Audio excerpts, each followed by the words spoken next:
यहाँ पर बहुत अच्छा काम हुआ है।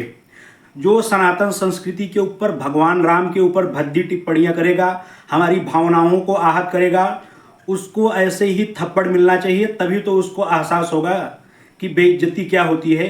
तो जब आपने 80-90 करोड़ लोगों के ऊपर अपनी बयानबाजी से थप्पड़ बरसाया है, तो नेताजी एक थप्पड़ आप आराम से सह ही लेते। क्या जरूरत थी उस युवक को अपने कार्यकर्ताओं द्वारा पिटवाने का। इसके नमस्कार दोस्तों, स्वागत है आप लोगों का आज के इस नई वीडियो में। आज मैं बात करने वाला हूं रायबरेली में हुए थप्पड़ कांड के बारे में।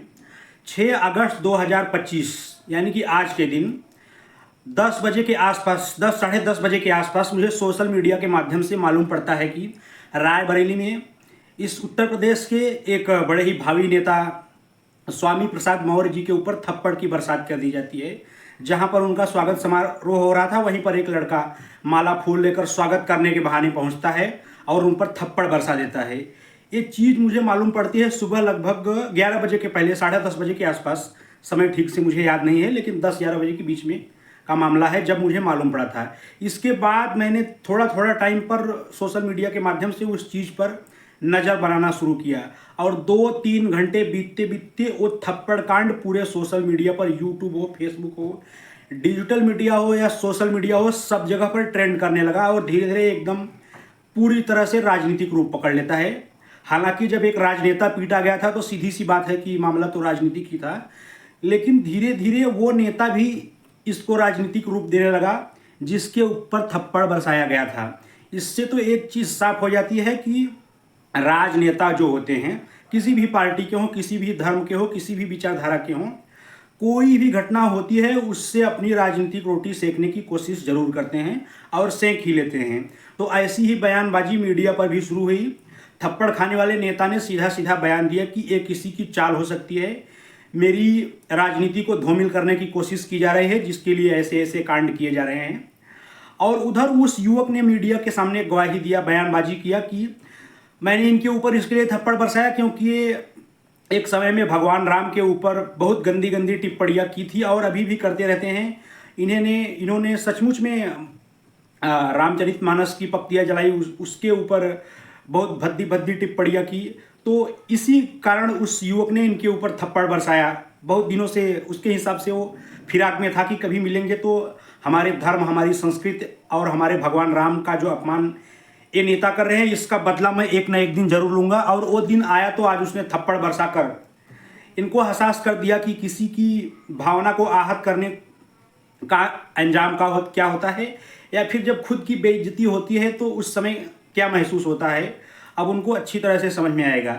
लेकिन अब उस राजनेता और उस युवक की बात छोड़कर तमाम प्रकार के और सोशल मीडिया पर जो भी बयानबाजी चल रही है, वीडियो वायरल हो रहे हैं, उन लोगों को ही बात करें तो धीरे धीरे अब ये मामला राजनीतिक रूप ले लिया है। तो अब सोशल मीडिया पर भी कुछ चैनल वाले, कुछ जाने माने लोग इसको दलित और ओबीसी और जनरल की जो राजनीति है उसमें खींच कर ला रहे हैं और बोल रहे हैं कि जहां भी सुनोगे कि कोई नेता पीटा गया है, किसी के ऊपर थप्पड़ बरसाया गया है, वो ज़्यादातर दलित और ओबीसी समाज का नेता होता है।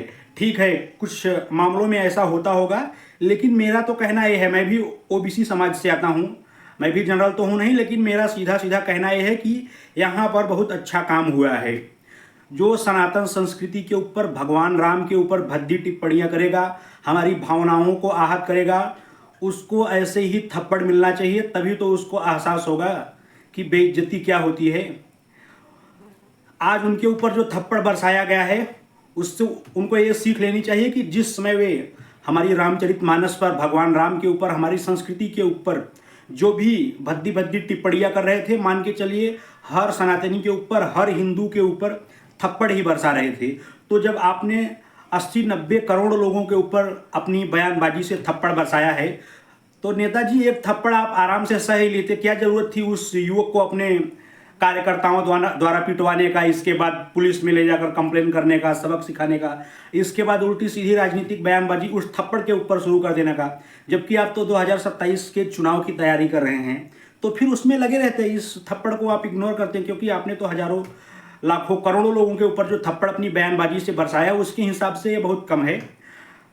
मेरा उनसे कोई व्यक्तिगत दुश्मनी तो है नहीं कि उनको थप्पड़ बरसाया गया तो मुझे सुकून मिला, लेकिन मेरा ये कहना है कि भगवान राम के ऊपर या किसी की संस्कृति के ऊपर उल्टी सीधी जो बयानबाजी करेगा उसको कम से कम सबक मिलना चाहिए। वो जो भी युवक है वो अच्छा किया बुरा किया उसके साथ में मैं नहीं हूँ, लेकिन उसकी जो विचारधारा है उससे मैं सहमत हूँ।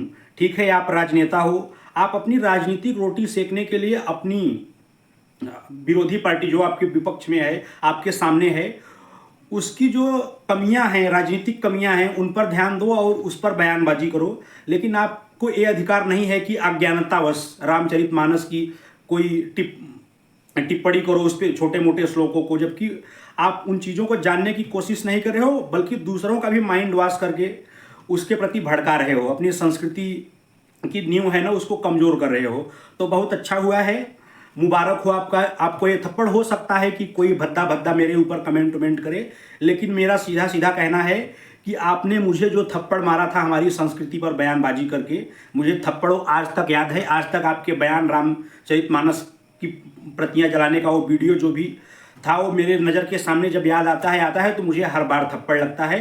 तो प्लीज़ नेताजी एक थप्पड़ आप भी बर्दाश्त कीजिए और उसका दर्द क्या है थोड़ा सा महसूस कीजिए।